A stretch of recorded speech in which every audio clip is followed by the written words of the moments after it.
김큐의 경제뉴스 큐레이션. 저는 코너지기 이은 외신캐스터입니다. 어렵고 복잡한 경제 한 큐에 정리해 주실 김큐. 안녕하세요. 네, 어서 오십시오. 제가 오늘 오프닝 들었는데 네. 내일 어버이날 카네이션 이야기 하셨더라고요. 네. 카네이션 준비하셨나요? 돈이 낫지 않을까요? 저는 이미 준비해서 다녀왔습니다. 효녀시네요. 네. 근데 사려고 보니까 너무 올랐어요, 가격이. 네네. 그래서 깜짝 놀랐는데, 근데 카네이션 가격뿐 아니라 미국이 기준금리를 또 올렸죠. 그렇죠, 네. 0.25%포인트 올렸는데, 이걸 올리면서 미국의 기준금리 상단이 연 5.25%까지 올라왔거든요. 네. 그런데 우리나라 금리는 3.5% 수준이죠. 그러면서 한미 금리 차이가 1.75%포인트나 벌어졌어요. 이거 괜찮나요? 자금 유출 우려 물어보시는 네, 거죠? 맞아요. 네. 미국 금리가 우리보다 이제 1.75%포인트나 높으니까 우리나라에 들어와 있던 달러가 미국으로 빠져나갈 거다라는 우려를 말하는 겁니다. 실제 돈의 흐름은 이자가 낮은 곳에서 높은 곳으로 가죠. 다시 말해서 수익이 낮은 곳에서 높은 곳으로 가는 게 당연하니까 마치 물이 높은 곳에서 낮은 곳으로 흐르는 원칙이랑 뭐 비슷하다. 뭐 자연의 섭리 뭐 이런 거랑 비슷하다고 볼 수 있죠. 그래서 이런 우려가 전혀 근거가 없는 것은 아니고요. 실제 자금 이탈이 조금 있을 수도 있습니다. 다만 이걸 크게 우려할 상황이냐 이렇게 본다면 그 정도 상황은 아니다 또 이렇게 보여집니다. 그럼 크게 우려할 상황은 아니다 이렇게 네. 말씀을 해주셨는데 그 근거는 뭔가요? 우리나라하고 미국의 기준금리가 역전된 게 과거에 3차례 정도 있고요. 지난해부터 이제 또 한 번 역전이 됐으니까 이것까지 포함하면 4차례죠. 첫 번째는 99년에서 99년 11월에서 2001년 3월까지 있었고요. 그리고 두 번째가 2005년 8월부터 2007년 9월. 그리고 세 번째가 2018년 3월부터 2020년 3월까지, 그리고 네 번째가 지금이다 이렇게 보시면 돼요. 지금 이렇게 짚어주신 시기들을 보니까 네. 한 번 금리가 역전되면 적어도 2년은 좀 지속된 모습이네요. 생각보다 긴 것 같아요. 그렇죠. 그러니까 금리 역전 상황이라는 게 일반적으로 미국보다 경제력이나 존재감이 적은 우리나라가 금리가 높을 수밖에 없는 구조인데 이게 반대가 된 거잖아요. 그러니까 생각해 보시면 같은 이자를 준다면 이왕이면 미국 국채를 사지 한국 국채를 사지 않는다 이렇게 볼 수도 그렇죠. 있고, 네. 이것은 같은 가격이면 중소기업 제품보다 대기업 제품을 선호하는 것과 마찬가지라고 이해하시면 될 것 같습니다. 그래서 한미 금리 역전이 나오는 경우는 그렇게 자주 나오는 경우는 아니지만 미국이 지속해서 금리를 기조적으로 올릴 수밖에 없는 상황에서 나타나거든요. 그렇다 보니 꽤 상황이 길어진다 이렇게 볼 수 있고요. 한 2년 정도 이게 쭉 이어졌었어요. 어쨌든 과거 3차례 한미 금리 역전이 나왔을 때 중요한 건 우리나라 주식시장하고 채권시장에서 외국인 자금 유출이 얼마나 됐는지, 유입이 얼마나 됐는지를 살펴보는 거니까 한번 쭉 살펴보면 우려하고 달리 외국인 자금 유출은 그렇게 크게 나타나지가 않았습니다. 그러니까 당시에도 금리가 역전되면 언론들이 조금 호들갑을 떨었어요. 그러니까 마치 우리나라에 들어온 외국인 투자 자금이 다 빠져나가서 뭐 외환위기가 올 것처럼 막 얘기를 했었거든요. 하지만 실제로는 그때그때 조금 다르긴 했지만 주식시장에서 소폭 자금이 빠질 때면 채권시장으로 자금이 유입됐고요. 채권시장이 소폭 마이너스면 도리어 또 주식시장은 자금 유입이 플러스가 되면서 결과적으로는 과거의 3차례 모두 금리 역전 구간 내내 외국인 자금 유입은 한 200억 원에서 총 더해서 보면 300억 원대 플러스가 나왔으니까 자금 유출이 일어나지는 않았다 이렇게 볼 수도 있죠. 그런데 이번에는 한미 금리 차이가 1.75%포인트입니다. 네네. 이게 역대 최대폭인데 그럼 상황이 좀 다를 수도 있지 않을까요? 그렇죠. 앞서 말한 과거 3차례 중에 금리 역전폭이 가장 컸던 시기가 1.5%포인트였거든요. 그러니까 이 이상으로 금리 폭이 벌어지려고 하면 한국은행이 나서서 우리나라 기준금리를 올려서 붙여놨어요. 그러니까 1.5% 안에서 움직이도록 했다는 거거든요. 근데 이번에는 워낙 미국이 금리 인상 폭이 컸고 속도도 계속 빨랐고 지속적으로 하다 보니까 쫓아가다가 우리가 좀 힘겨운 상태가 됐다 이렇게 볼 수는 있죠. 또 말씀하신 대로 사상 최대로 벌어진 금리 역전 폭이라는 새로운 환경도 우리가 고려해야 되는 상황이니까 조금 뭐 상황이 바뀌었다라고 볼 수도 있는데, 다만 이 뒤에 숨어 있는 것들 몇 가지를 조금 말씀을 드려보면 그렇게 우려를 크게 안 해도 되겠구나 싶을 수도 있어요. 그러니까 지난해 이제 한미 금리가 역전되면서 정부가 조치를 하나 내놨는데 이게 외국인 투자자들의 우리나라 국채 투자에 대해서 비과세를 해주는 조치를 내놨거든요. 이건 외국인들 입장에서는 국채 금리가 0.25%포인트 정도 올라가는 효과를 내게 됩니다. 그러니까 이 말은 현재 금리 역전폭이 좀 떨어지는, 그러니까 0.25%포인트 정도 떨어지는 그런 효과가 있다. 이런 그렇죠. 말씀이신 그러니까 것 같네요. 지금 현재 단순하게 보면 1.75%포인트 한국과 미국의 금리 차가 나는 건데 사실은 외국인들이 국채에 투자하면 비과세를 받고 있기 때문에 이 수익률이 조금 올라가는 효과가 있다는 거죠. 그러니까 금리폭이 좀 줄어드는 효과가 있는 거예요. 두 번째는 금리 역전이 나와도 자금이 빠져나가지 않는 더 근본적인 이유들이 있는데요. 어떤 국가에서 자금이 들고 날 때 드는 부대 비용들이 있습니다. 그러니까 가장 대표적인 게 이제 환전 수수료라고 볼 수가 있는데 우리나라에 투자할 때는 달러에서 원화로 바꿔서 투자를 하고요. 다시 이 돈을 빼갈 때는 원화를 달러로 바꾸어서 나가는 과정이 필요하거든요. 그러다 보면 여기에 드는 부대 비용들이 있습니다. 그러니까 도리어 소폭 금리 차가 있을 때 괜히 넣었다 뺐다를 하다 보면 이 비용이 더 드니까 그냥 놔두는 게 낫다. 어차피 안정이 된다라고 하면 언젠간 금리폭은 줄 거니까. 그러니까 단기간에 굳이 뺄 필요 없다. 이렇게 볼 수도 있고요. 그럼 마지막으로 설령 지금보다 금리가 미국이 더 높아진다 하더라도 포트폴리오 배분 차원에서 한국 투자를 지속할 수밖에 없는 자금들이 꽤 많습니다. 그러니까 글로벌 대형 기관들은 혹시나 모를 시장 변동성 혹은 위험을 회피하기 위해서 전체 자금을 계획해서 분산해서 투자를 합니다. 이거는 각 국가 또는 주요 지역의 투자 비율을 정해놓기도 하고요. 주식과 채권 등 투자 자산에도 투자 비율을 정해놓거든요. 이 비율은 그 국가의 자산 가치가 떨어지고 오름과 크게 상관없이 유지가 됩니다. 그래서 외국인 자금 유출에 대한 우려를 지금 시점에서 과도하게 가질 필요는 없다. 아까 말씀드린 세 가지 이유에서 말씀을 드려봅니다. 제가 이 연준이 금리를 올린 날 이거 좀 네네. 지켜봤거든요. 그래서 한미 금리 차이가 이렇게 벌어진 걸 보고 이거 우리 시장에도 영향이 있겠다 싶어서 우리 시장도 지켜봤는데 네네. 주식 시장에서는 오히려 외국인 자금이 들어왔고 환율은 또 떨어졌더라고요. 그렇습니다. 뭐 하루 흐름만 가지고 판단하기는 좀 그렇긴 하지만 일단 그 미국이 기준금리 인상을 지난주에 단행한 당일 우리나라 금융시장 반응만 놓고 보면 말씀해주신 대로 국내 주식시장을 비롯해서 외환시장은 상대적으로 굉장히 안정적인 흐름을 가졌다라고 볼 수 있고요. 특히 한미 금리 역전폭보다 전 개인적으로 환율이 외국인 자금의 유출과 유입에 더 큰 영향을 준다라고 생각을 하는데 이날 그러니까 미국이 기준금리를 올린 당일날 우리나라 외환시장에서 달러당 1,340원 정도 했던 환율이 1,320원대로 뚝 떨어졌어요. 그러니까 원화 강세가 연출됐다는 얘기거든요. 이 말은 서울 외환시장에서 달러를 찾는 사람들보다 원화를 구하는 사람이 훨씬 많았다는 얘기입니다. 그러니까 의미가 좀 있는 거죠. 다만 이날 우리나라 금융당국도 상당히 긴장을 하고 있었기 때문에 이날 아침부터 추경호 부총리를 비롯해서 금융수장들 다 모여서 역대 최고로 벌어진 한미 금리 차를 고려해서 금융시장 동향을 예의주시하겠다 뭐 이런 말도 했고요.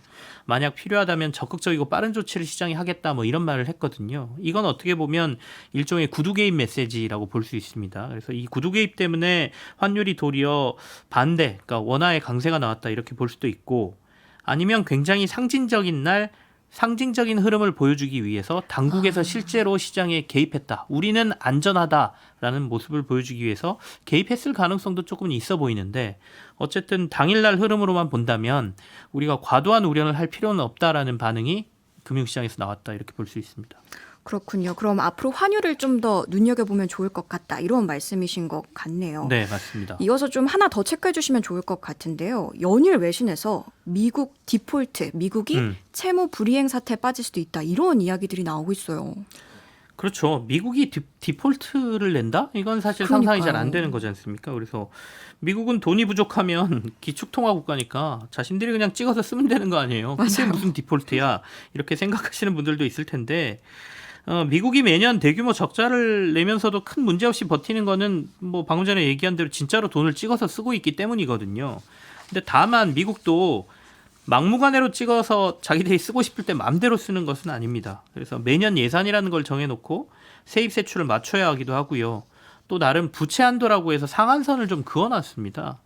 미국도 재정적자 문제가 워낙 크기 때문에 재정 건전성 차원에서라도 이 부채 관리를 해야 된다 이런 의미고요. 그리고 마구 돈을 찍어서 마음대로 쓰게 되면 달러 가치에도 문제가 생기고 그리고 달러 가치에 문제가 생기면 환율, 물가는 결국 인플레 문제를 낳거든요. 그러니까 이런 것들을 위해서라도 부채 한도는 정해서 어느 정도 관리를 해야 된다는 얘기입니다. 그래서 이 부채 한도가 정해져 있는데 이 지금 디폴트 얘기가 나오는 이유는 지난 1월에 미국이 정해놓은 이 부채 한도가 다 찼습니다. 그래서 행정부는 의회에 빨리 이 부채 한도를 좀 높여달라고 요구를 하고 있고요. 의회는 무조건 해줄 수 없다. 우리나라하고 똑같습니다. 돈 좀 아껴 써라. 뭐 이거 좀 아껴 쓰면 우리가 좀 높여줄게. 뭐 이런 싸움을 지금 벌이고 있거든요. 근데 실제로 이현 캐스터도 외신 보면서 이런 뉴스 엄청 많이 봤을 거 아니에요. 최근 정말 관련 이슈들이 많이 나왔어요. 그래서 몇 가지 팩트만 좀 정리를 해드리면요. 네.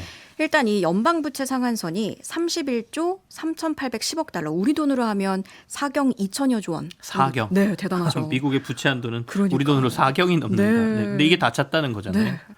그런데 이렇게 차오를 때마다 계속 부채 한도를 늘려왔어요. 네. 그래서 1960년 이후 78번이나 올려왔는데 그렇다 보니까 이번에도 아마 올릴 거다 이런 분위기가 확실합니다. 네. 그런데 보면 지금 좀 의회 진행 상황이 만만치가 않아요. 정리를 해보자면 여소야대인 상황이거든요. 공화당이 하원을 장악을 하고 있어요. 그래서 공화당은 부채 한도를 빌미로 바이든 행정부의 예산 삭감을 요구하고 있는 중이라서 행정부를 압박하고 있는 모습이죠. 그리고 26일에는 공화당 주도로 하원에서 부채 한도 관련 법안이 통과가 됐는데 네네. 이 법안의 골자가 뭐냐면요. 예산 삭감을 해주는 대신 이제 부채 한도를 우리가 올려주겠다. 이런 맥락이거든요. 우리말 들어라 이런 얘기죠. 네, 그렇죠. 근데 이게 지금 하원을 통과를 했는데 상원을 통과를 해야 돼요. 근데 상원은 민주당이 장악을 하고 있는 상황이어서 이 법안이 실질적으로 통과될지는 좀 미지수고요. 통과가 된더라도 바이든 대통령이 거부권을 행사하겠다 이렇게 계속 이야기를 하고 있어서 대통령의 거부권은 유행인가 봅니다. 이게. 네, 그래서 아무래도 이 법안은 좀 실효성이 없다 이런 이야기들이 나오고 있는 상황입니다. 그리고 또 이번 주에 제닛 옐런 재무부 장관이 미국 의회 의원들한테 서한을 보냈는데요. 네. 우리 더 이상 못 버틴다, 현금 마른다. 그리고 이 시한이 아마 6월 1일이다 이렇게 이야기를 해서 너네 빨리 올려라. 이렇게 이야기를 해둔 상황입니다. 6월 초면 이제 진짜 한 달도 안 남았잖아요. 그렇죠. 그래서 미국이 방금 전에 이혜은 캐스터가 얘기해 준 대로 재무부가 특별 조치라고 해서 나름 불필요한 지출 다 줄이고 가지고 있는 현금으로 버티는 걸 이제 특별 조치라고 했지 않습니까? 근데 이게 현금이 좀 바닥나는 시점을 당초에 언론들이 한 7월, 8월 뭐 네, 이렇게 맞아요. 봤었거든요. 근데 최근 뉴스를 보면 아까 뭐 제닛 옐런 장관이 6월 초라고 얘기했다는데 이걸 X데이라고 표현했지 않습니까? 네. 그러니까 돈이 없어진 재무부의 돈이 바닥나는 맞아요. 날을 X데이라고 표현하는데 이게 6월 초다 지금 이렇게 얘기 나오는 거지 않습니까? 그러다 보니까 금융시장에서는 이거 생각보다 너무 빠른데 이 안에 합의 안 될 수도 있겠는데 합의가 안 되면 어떻게 돼? 진짜 디폴트 나는 거 아닌가? 이런 얘기들이 나오고 이게 이제 금융시장에 실제로 반영이 되고 있는 게 시장을 좀 불안하게 만드는 거거든요. 지난번에도 한번 말씀드렸는데 부도위험 지수라고 부르는 CDS 프리미엄 이게 미국 CDS 프리미엄이 지난 3일 기준으로 73.71bp까지 올랐으니까 이게 2009년 이후 최고치예요. 이 CDS 프리미엄이라는 거는 부도 위험에 대비하기 위한 일종의 보험료 같은 수수료잖아요. 그러니까 이 수수료가 오르면 당연히 부도 위험이 높아진다. 이렇게 우리가 보고 있는 거 아니겠습니까? 그러다 보니까 디폴트가 나면 어떻게 되지? 그러면 미국에 대한 투자를 초단기로 해야 되겠다라는 생각들을 투자자들이 하게 되지 않습니까? 그래서 국채 1개월물 같은 초단기로 투자 수요가 몰리고 단기물 중에 3개월은 투자를 또 안 하고 뭐 이런 맞아요. 현상이 나타나다 보니까 금리가 막 뛰고 내리고가 난리예요. 그래서 지금 미국의 국채 금리를 보면 1개월물은 수요가 몰리니 국채 가격이 상승하죠. 국채 가격이 상승했다는 말은 반대로 해석하시면 되거든요. 국채 수익률은 금리는 떨어졌다는 얘기고 반면 3개월물은 팔자는 수요가 넘치니까 국채 가격이 뚝 떨어집니다. 이 얘기는 국채 수익률이 올라갔다. 금리가 올라간다는 얘기니까 3개월물 최근 금리가 5.3%를 넘어서면서 22년 내 최고치를 기록하는 등 어쨌든 뭐 디폴트가 나진 않겠다라고 보고는 있지만 금융시장은 그 불안감을 엄청나게 반영하고 있다 이렇게 봐야죠.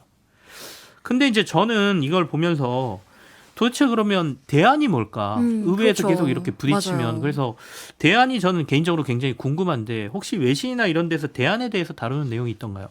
일단 외신들이 봤을 때 이 문제를 해결할 수 있는 베스트 시나리오는 공화당이랑 민주당이랑 극적 합의를 하는 거예요. 네. 이건 안 될 것 같은데. 맞아요. 네. 그래서 뭐 민주당의 조건 없는 부채 한도 상향이나 아니면 뭐 공화당의 예산 삭감 전제 부채 한도 상향 법안이 통과가 되는 건데 뭐 말씀해 주셨다시피 워낙 팽팽하게 대립을 하고 있는 상황이고 합의할 거면 좀 진즉하지 않았나 싶기 때문에 이건 가능성이 거의 없고요. 또 지금 민주당이 독자적으로 한도 증액안을 통과시키려고 하고 있어요. 네. 이미 민주당 하원 의원이 발의를 해둔 상황인데 공화당 거 말고 민주당 네. 걸로 간다. 그러니까 이거는 뭐 예산 삭감 이런 전제가 안 붙은 상향인데 의회 절차를 좀 간소화해서 표결하는 절차를 좀 사용을 해서 하는 법안입니다. 네네. 그런데 이것도 통과 가능성이 거의 없어요.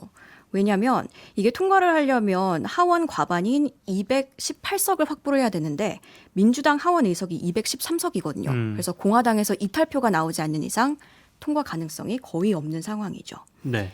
그렇다 보니까 좀 적극적으로 거론되고 있는 것들이 뭐 이제 백악관이 나서는 건데요. 네. 백악관 같은 경우에는 뭐 백금 동전, 1조짜리 동전을 만들어서 이걸 연준에 예치하면 연준한테 받은 돈으로 국정 운영을 한다. 이런 이야기들도 있어요. 동전주조에서 동전이요. 동전을 맞아요. 맡기고 돈을 빌리겠다는 네. 얘기네요. 근데 이건 뭐 사기다, 뭐 꼼수다 이런 비판이 있고 또 제롬 파월 연준 의장도 우리 안 받을 거다 이렇게 선을 그어둔 상황입니다. 네.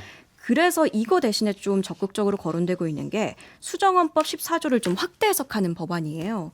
그래서 수정헌법 14조에는 연방정부의 모든 채무는 준수되어야 한다 이렇게 명시가 되어 있거든요. 그래서 이걸 좀 적극적으로 넓게 해석하면 이 부채 한도 위기를 좀 상향해야 되는 그런 상황이 되는 거죠. 그렇다 보니까 의회 동의 없이 국채를 발행하는 법안들이 논의가 되고 있는 상황입니다. 마지막까지 가면 방금 전에 마지막에 말씀하신 수정헌법 14조 네. 이거의 안이 좀 가능성이 있어 보이네요. 의회 동의 없이 국채를 발행해버리는. 맞아요. 나중에 문제가 되더라도 일단 국채 발행하는. 워낙 급하니까. 네. 알겠습니다. 오늘은 제가 이혜영 캐스터한테 더 잘 배운 것 같습니다. 네, 저도 잘 들었습니다. 그럼 저희는 여기서 마무리해 보도록 하겠습니다. 알겠습니다. 지금까지 이혜은 외신 캐스터와 함께했습니다. 고맙습니다. 고맙습니다. 뉴스 한 방에 정리해드립니다. 주말에 만나는 김치영의 뉴스 하이킥.